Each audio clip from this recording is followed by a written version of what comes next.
Good morning everyone. Welcome back to our channel Smart Guidance. আজকের smart গাইডেন্সের পক্ষ থেকে একটা স্পেশাল সেশনের অ্যারেঞ্জমেন্ট করা হয়েছে, যেখানে আমাদের সঙ্গে থাকছেন অমিত মণ্ডল। তিনি সেন্ট্রালের বিভিন্ন এক্সাম এবং স্টেটেরও বিভিন্ন এক্সাম ইনক্লুডিং WBCS সাফল্যের সাথে উত্তীর্ণ হয়েছেন। WBCS তো তিনি মোট 4 বার ক্র্যাক করেছেন। তো আজকের এই সেশনে তিনি তার প্রস্তুতি পর্বের বেশ কিছু কথা এবং কম্পিটিটিভ পরীক্ষায় সাফল্য পেতে গেলে কীভাবে এগোনো উচিত এই বিষয়ে বিস্তারিত আলোচনা করবেন। যারা কম্পিটিটিভ পরীক্ষার প্রস্তুতি নিচ্ছ এবং যাদের মধ্যে অনেক কোয়ারিজ আছে, আশা করব আজকের সেশনের পরে তাদের সেই কোয়ারিগুলোর আনসার তারা পাবে এবং তারা তাদের প্রস্তুতিকে আরও সফলভাবে এগিয়ে নিয়ে যেতে পারবে। Good afternoon everyone. স্মার্ট গাইডেন্সের পক্ষ থেকে আমি সবাইকে জানাচ্ছি আন্তরিকভাবে স্বাগতম আমাদের এই স্পেশাল সেশনে। আমাদের আজকের এই স্পেশাল সেশনটা স্পেশাল কেন সেটা আগে বলে দিই। কারণ আজ আমাদের মধ্যে আছেন এমন একজন ব্যক্তি যাকে আমি পার্সোনালি চিনি, মেন্টর হিসেবে খুবই রেসপেক্ট করি, এবং যিনি নিজের হার্ডওয়ার্ক, ডিসিপ্লিন এবং স্মার্ট প্রিপারেশন দিয়ে একটা নয় মাল্টিপল গভর্নমেন্ট এক্সামস ক্র্যাক করেছেন।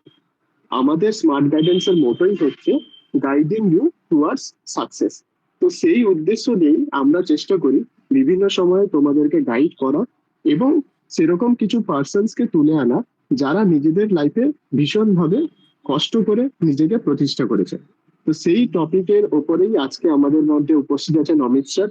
তিনি নিজে জানাবেন কিভাবে সাকসেসফুলি ট্যাকেল করা যায় সেভিরাল গভর্নমেন্ট এক্সামসকে সাইমালটেনিয়াসলি।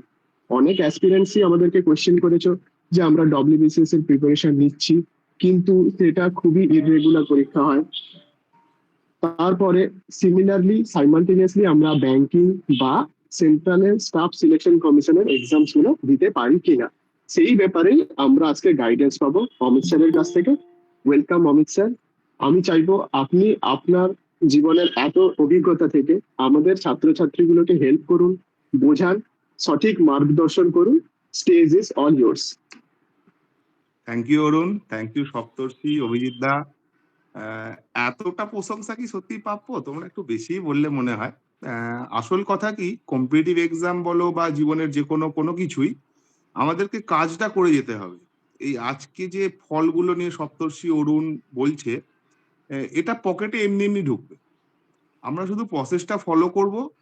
স্ট্যান্ডার্ড একটা অপারেটিং প্রসিডিওর আমরা বলি, SOP সব ক্ষেত্রে থাকে, সেটা ফলো করব, সেটা মেনটেন করব এবং আমাদের ফসলটা ঘরে আসবে। এই SOPটা কারা বানাচ্ছে? আজকে এখানে SOPটা বানাচ্ছে আমাদের স্মার্ট গাইডেন্স আছে। এখানে সপ্তর্ষি, অরুণ, অভিজিৎ দা তো আছেই, তার সাথে আমাদের কি পার্সোনাল একটা প্রিয়তোষ আছে, তাই তো? তো এতগুলো WBCS অফিসার একসাথে এবং ডেডিকেটেডলি প্রত্যেকটা সাবজেক্টকে আলাদা করে ক্যাটার করা, তাদের জন্য আলাদাভাবে যেটা মেটেরিয়াল সাপ্লাই করা হচ্ছে, যে প্রসিডিউর মেনে আমি দেখিয়ে দেয়। তো এটা সত্যি মানে এটাকে ফলো করব আমরা শুধু। আমিও আজকে একটা অ্যাজ এ ক্যান্ডিডেট হিসাবে তোমাদের সাথে আছি, ধরে নাও আমি সাকসেসফুল কোনো কিছু না। তো আমিও যদি এখানে ভর্তি হই, কিভাবে কি করব, আজকে চাকরি করতে করতে যদি প্রিপারেশন নিই তোমাদের সাথে, তাহলে কিভাবে করবো সেগুলি আমরা আলোচনা করব। আর অরুণ কি প্রশ্নটা করলে, আমি একটু প্রশ্নটা থেকে সরে গেলাম। প্রশ্নটা কিছুই নয়, আপনি আপনার লাইফের যে দর্শন সেইটা থেকে। হ্যাঁ, মানে এই মাল্টিপল জায়গায় আমাদের পড়াশোনাটা কিভাবে করা উচিত। ধরো ব্যাংক কেউ প্রিপারেশন করছে, কেউ CGL প্রিপারেশন করছে, কেউ WBCS প্রিপারেশন করছে। প্রিপারেশনের ক্ষেত্রে একটা কোর্স জায়গা সেটা তো ঠিকঠাকই আছে, কিন্তু বাকি স্পেশালাইজেশন কিছু কিছু আছে, যেটা ব্যাংকের ক্ষেত্রে, ব্যাংকের আজকের দিনে ব্যাংকে ইংলিশ, রিজনিং আর অ্যারিথমেটিক, এই তিনটে, আর কিছু ব্যাংকিং জিকে, এই 4টে জায়গা আমাদের মেনলি আছে।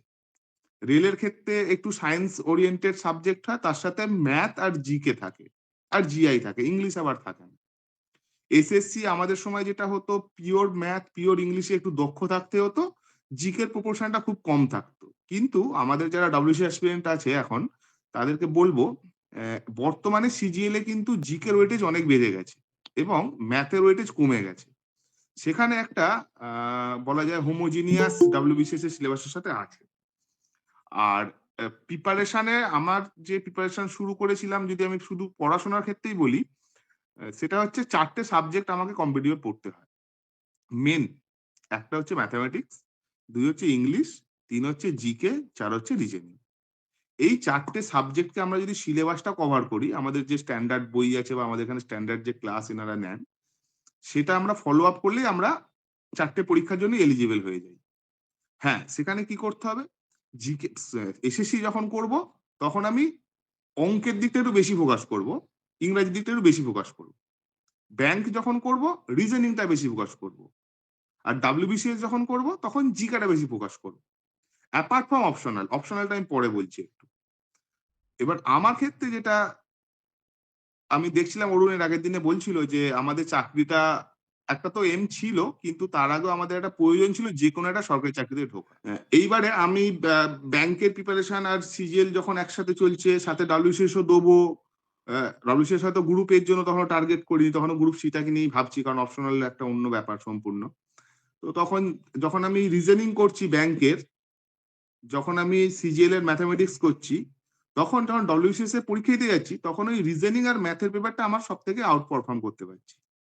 সেম আবার আমি যখন জিকেটা পড়ছি ভালো করে WCS এর জন্য, সেটা আমি যখন আবার রেলে পরীক্ষা দিয়ে যাচ্ছি, তখন রেলে আমাকে খুব ভালোভাবে সেটা একটা রিওয়ার্ড পাচ্ছি। আমার মেন টার্গেটই ছিল ওটা, যে আমি রিজনিং পড়বো ব্যাংকের মতো, ম্যাথ করবো সিজিএল এর মতো, জিকে করবো WCS এর মতো, ইংলিশ করবো WCS এর মতো আর ব্যাংকের মতো। তারপর আমি দেখব যে আমাকে কে চাকরি না দেয়। কারণ এই ৪ টে জায়গার যদি ফিউশন হয়ে যায়, সে যেকোনো সেক্টরে, সে এসএসসি সিজিএল হোক, রেলের এনটিপিসি হোক, ব্যাংকের এসবিআই ক্লার্ক বা পিও যাই হোক, আর আমাদের যা WCS যেটা এক্সাম হয় সেটাই হোক, সবটাই কভার করে যাবে।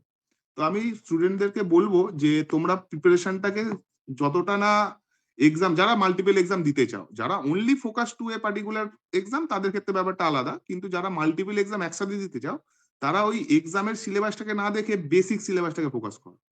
যে বেসিক রিজনিং, আমি জীবনে রিজনিং প্র্যাকটিস করব শুধুমাত্র ব্যাংকে, আমি ম্যাথ প্র্যাকটিস করব শুধুমাত্র সিজিএল এ, আমি WCS ম্যাথ দেখবই না। কারণ আমরা জানি যে সিজিএল এ যে ম্যাথ আছে, তার 30% ম্যাথ WCS আছে, মানে 30% টাফনেস বলছি। তাহলে আমরা দুটো জায়গা থেকে একসাথে বেনিফিটেড হতে পারবো। এবার বলো নেক্সট প্রশ্ন, এবার বলো, বা বলো কেউ কিছু যদি জিজ্ঞাসা থাকে বলো। Very well answer sir. মানে আমার নিজের একজন অ্যাসপিরেন্ট মনে হলো যে অনেক কিছু ক্লিয়ার হয়ে গেল। যাই হোক, এবার আমি ধরি যে আমার এরকম বিভিন্ন রকম এক্সাম সম্পর্কে আমার খুব একটা আইডিয়া নেই, আমি একদম beginner, fresh out of college. তাহলে আমার জন্য যদি আপনি কিছু 6 মাসের কিছু সাজেস্ট করতে পারেন যে কিভাবে আমি 6 মাসের স্ট্র্যাটেজি করব, কিভাবে প্রিপারেশন নেব। আমি এখনো জানি না যে আমার এক্সাম গোল কোনটা, বাট আমি জাস্ট শুরু করছি প্রিপারেশন, একদম এই একদম। ব্যাপার। এখানে এখানে আমার যেটা মনে হয়, এটা সম্পূর্ণ যদিও মানে person to person matter vary করে, কিন্তু আমি যেহেতু বলতে বলা হচ্ছে, তোমরা আমাকে সুযোগ দিয়েছো, আমি বলছি। আমি হলে কি করবো, প্রথমেই আমি কিছু টেক্সট বুক নিয়ে নেবো, বেসিক টেক্সট বুক। যেমন যেটা ম্যাথের ক্ষেত্রে আছে কোয়ান্টিটিভ অ্যাপটিটিউড ডক্টর RS আগারওয়ালের, রিজনিং এর ক্ষেত্রে RS আগারওয়াল নেবো। ইতিহাস, আচ্ছা বাংলা হলো, রিজনিং হলো। ইংলিশটা, ইংলিশটা আমাদের 10-12 এর কোনো গ্রামার বই, বা আমার মনে হয় আমাদের স্মার্ট গাইডেন্স এর ইংলিশ ক্লাস মনে হয় শুরু হয়েছে বা হচ্ছে সেখানে। তাহলে ইংলিশটা আমি কোনো একটা স্মার্ট গাইডেন্স এর স্যারের থেকে খুব ভালোভাবে দেখবো। ম্যাথামেটিক্সও আমাদের অভিজিৎ স্যার করাচ্ছেন, সেটা ফলো আপ করো, প্লাস আমার কাছে একটা টেক্সট বুক থাকছে। রিজনিং এর একটা আমাদের অভিজিৎ স্যার করাচ্ছেন, সেটার একটা থাকছে, প্লাস আমার প্র্যাকটিসের জন্য একটা আড়াই মোটা বই থাকছে। হয়ে গেল। এবার আসি জিকে। জিকে তো আমাদের স্যারেরা নির্দিষ্ট নোটস দিচ্ছেন, প্রতিটা ক্লাসের যেটা দরকার সেটুকু তো দিচ্ছেন। তার সাথে একটা লুসেন্টের বই কিনে রাখবো। এই 4টে বইকে আমরা যতটা স্যারের ক্লাসে পড়ানো হচ্ছে আমাদের স্মার্ট গাইডেন্সে, সেই অনুযায়ী আমরা ফলো আপ করবো। জাস্ট এইটুকুই পড়বো, কোনো কিছু ভাববোই না যে আগামীতে আমার কি এক্সাম আছে ফার্স্ট 6 মাস। ফার্স্ট 6 মাস আমি ভাববোই না যে আগামীতে কি এক্সাম আছে। এই করতে করতে আমি দেখবো এখানে ধরো অনেকজন স্টুডেন্ট আছে পড়াশোনা করছে, যারা অঙ্ক প্র্যাকটিস করছে। অঙ্ক 60 জন এখন লাইভ, আশা করি 55 তো আছেই মিনিমাম। তো তোমরা কি করলে 55 গুলো নিজেদের মধ্যে দেখে নিলে যে আমি অঙ্কটা ভালো পারছি। দেখা গেল টপ 10 যারা আছে তারা অঙ্কে দুর্ধর্ষ করছে। আবার অন্য একটা টপ 10 যারা আছে তারা ইংলিশে দুর্ধর্ষ করছে। আবার কেউ আছে যারা জিকে তে দুর্ধর্ষ করছে। তাহলে সেই অনুযায়ী আমরা নিজেদেরকে 6 মাসের মধ্যে বুঝতে পেরে যাবো আমাদের কোন লাইনটা সুইটেবল হচ্ছে। কেউ রিজনিং খুব সহজেই করতে পারছে, ব্যাংকিং রিজনিং যেগুলো একটু আছে। আবার কেউ রিজনিং একটু টাইম লাগছে, তার অবশ্য জিকেটা খুব ভালো হচ্ছে। তো আমরা পড়তে পড়তে বুঝে যাবো যে আমাকে কোন জায়গাটা আমার ক্ষেত্রে সুইটেবল হবে। সেটা 6 মাস পরে করাই বেটার হবে। আর 6 মাস আমরা পড়বো শুধুমাত্র ওই সাবজেক্ট ওয়াইজ, কোনো এক্সাম ওরিয়েন্টেড না, কোনো এক্সামকে ফোকাসই করবো না। আমি ম্যাথামেটিক্স এর অল সিলেবাস শেষ করবো, অ্যারিথমেটিকে যে 20টা চ্যাপ্টার আছে, অ্যারিথমেটিকের ক্ষেত্রে অ্যারিথমেটিক 20টা চ্যাপ্টার শেষ করবো। তারপর আমি রিজনিং এর যতগুলো চ্যাপ্টার আছে ততগুলো চ্যাপ্টার শেষ করব। ইংলিশের আমি পুরো গ্রামারটা করব টেন্স থেকে, tense, voice, narration, subject verb agreement, আরো যে সমস্ত জিনিস আছে এইভাবে করে আমরা পার্টস অফ স্পিচ করব। করার পর আস্তে আস্তে আমরা একদম simple sentence, complex sentence, compound সেন্টেন্সে যাব। এই কমপ্লিট একটা জার্নি কমপ্লিট করব 6 মান্থের মধ্যে। তারপর আমাদেরকে চুজ করে নিতে হবে যে আমরা কোন লাইনটা সুইটেবল হচ্ছে। কেউ যদি মাল্টিপল লাইন একসাথে যেতে পারে, চায়, ইচ্ছে আছে, সাহস আছে, সে যাবে। তবে আমাদের সাহস করে যায়নি, আমাদের সুযোগটা আমরা তাড়াতাড়ি পেতে চেয়েছিলাম, সেই জন্য একসাথে সবগুলোকে নিয়ে চলতে হয়েছে। স্যার, আপনার যদি এটা কপিরাইটেড না থাকে তাহলে এই উত্তরটাই আমি আগামী দিনে ছাত্রছাত্রীদের দেব, যারা আমাকে জিজ্ঞাসা করবে 6 মাসের ব্যাপারটা। বেশ, এরপরে স্যার আমার লাস্ট কোয়েশ্চেন এখনকার মতো, সেটা হচ্ছে ধরুন আপনি এতদিন ধরে পড়েছেন বা অনেক ছাত্রছাত্রীর সাথে মানে অ্যাজ এ মেন্টর হিসেবে থেকেছেন, তো আপনার পক্ষে কি মনে হয়েছে যে 3টে কমন মিস্টেক যেটা এই প্রিপারেশনের ডিউরিং এ ওরা করে থাকে, যেটা ওদের মানে চাকরির পরীক্ষায় পাস করতে বাধা হয়ে দাঁড়ায়, সেরকম 3টে মানে এরার যেগুলো আপনি বলবেন? একটা হচ্ছে কনসিস্টেন্সি। কনসিস্টেন্সি কি রকম? আমি ফোকাসড আছি, আজকে আমরা ক্লাস করছি, গুগল মিটে আছি, সবাই শুনছি, সবাই এখানে চাকরির জন্য পড়ছে, অনেকে চাকরি পেয়েছে, আমাদের দেখছে, ইন্সপায়ার্ড হয়ে গেলাম, মোটিভেটেড হয়ে গেলাম, গিয়ে আমি 1 সপ্তাহ পড়লাম। তারপর হঠাৎ বাড়িতে কোনো সমস্যা হোক বা বাড়িতে কোনো কিছু উৎসব লাগুক বা আমার পার্সোনাল লাইফেও কোনো কিছু ঘটনা ঘটুক, তারপর আমি পড়াশোনা থেকে ডিটাচ হয়ে গেলাম। 15 দিন, 1 মাস হয়ে গেলাম। তারপর হঠাৎ মনে হলো, এই রে আমি তো কিছুই করছি না, বলে আমি আবার পড়তে বসলাম। আবার 1 সপ্তাহ পড়লাম, আবার ডিটাচ হয়ে গেলাম। এই যে ডিসকন্টিনিউটি, এটা একটা নেগেটিভ ব্যাপার। কম্পিটিটিভ এর তো সাকসেস তো প্রত্যেকে পাবে। আমি তো বলতে পারি এই 60 জন যদি প্রতিদিন পড়াশোনা করে, আমরা যেমন স্কুলে যেতাম ছোটবেলায় 5 থেকে 10, 12 টা বলবো না, 12 আমরা অনেক ফাঁকিবাজি করেছি, এখানে অনেকেই আছে ফাঁকিবাজি করেছে। তো 5 থেকে 10 যদি আমরা ধরি, সেই সময়টা যারা প্রতিদিন স্কুলে গেছে, যারা প্রতিদিন ক্লাস করেছে, তারা একটা নাম্বার পেয়েছে। আর আজকে আমি বলতে পারি যারা প্রতিদিন পড়তে বসবে আগামী 1 বছর, তারা প্রত্যেকেই চাকরি পাবে। কিন্তু প্রতিদিন মানে প্রতিদিন হতে হবে সেটা। একদিনও মিস করলে হবে না। বা একদিন মিস হতে পারে, একটা বিয়ে বাড়ি পড়েছে, একটা পুজো পড়েছে, সেটা তার আগের আর তার পরে মিলিয়ে সেই দিনের ঘন্টাগুলোকে আমাকে কভার আপ করে ফেলতে হবে।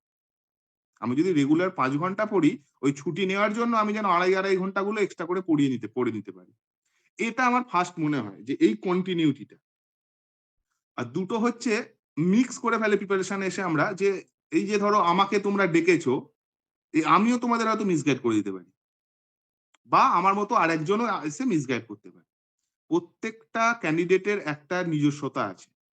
সে অন্যের যখন আমাদের মতো আমরা যারা চাকরির জীবনে চাকরি পেয়ে গেছি, কম্পিটিটিভে যারা সাকসেসফুল হয়েছি, তাদের যদি কপি করতে চায়, আমার একটা কপি হচ্ছে, আরেকজনের আরেকটা কপি হচ্ছে। এই স্যার তো এইটা বলেছেন, না না না ওই স্যার ওটা বলেছেন। এই একটা কনফিউজিং স্টেট তৈরি হয়ে যায়। এর থেকে ভালো তোমার ক্ষেত্রে কোনটা সুইটেবল হচ্ছে, তুমি কার কতটা নিচ্ছ, তুমি সবারটা শোনো। এখানে আমাদের তো ইউটিউবে অনেক WCS, CGL এর বড় বড় স্যারেরা অনেক তাদের জীবনী শেয়ার করেন, তাদের স্ট্রাগল শেয়ার করেন। তো তোমার সবটা শোনা যতটা দরকার, কিন্তু ততটাই যতটা তুমি নিজে ইমপ্লিমেন্ট করতে পারো। মিক্স করে ফেলো না, একসাথে 4টে বই পড়ে ফেলো না। সব থেকে কঠিন জিনিসগুলো আগে পড়াশোনা শুরু করো না, আগে সাবজেক্টের মধ্যে ঢোকো, আগে ভালোবাসো সাবজেক্টকে, সাবজেক্ট তোমাকে ভালোবাসো, তারপর ওই জায়গাগুলো করবে। তা নাহলে প্রথমেই আমি কনস্টিটিউশনের অ্যামেন্ডমেন্ট আর কেস পড়তে শুরু করব, আমি বেসিকটা না পড়ে, এবং কেস পড়তে গিয়ে দেখবো খুব জটিল ব্যাপারটা, মনে রাখতে পারছি না, প্রিপারেশনটাই ডিমোটিভেটেড হয়ে যাবে। এটা 2 হলো। আর একটা কথা বলবো, যেটা কমন ভুল করে ছেলেরা, আর কি আছে বলতো, টাইম নিয়ে পড়াশোনা করতে হবে প্রতিদিনের, আর সাহস, কারেজ একটা দরকার আছে। আশা করি এই ছোট্ট সেশনটা তোমাদের ভালো লেগেছে। এটা ছিল আজকের সেশনের একটা ছোট্ট গুরুত্বপূর্ণ অংশ। এই ধরনের আরও মোটিভেশনাল এবং এক্সাম ওরিয়েন্টেড গাইডেড ভিডিও যদি তোমরা পেতে চাও, তাহলে আমাদের চ্যানেলটিকে সাবস্ক্রাইব করো, এবং হ্যান্ডহেল্ড নোটস সহ তোমাদের প্রস্তুতিকে যদি আরও এগিয়ে নিয়ে যেতে চাও, তাহলে নিচের দেওয়া নাম্বারে আমাদের সাথে যোগাযোগ করো। ধন্যবাদ।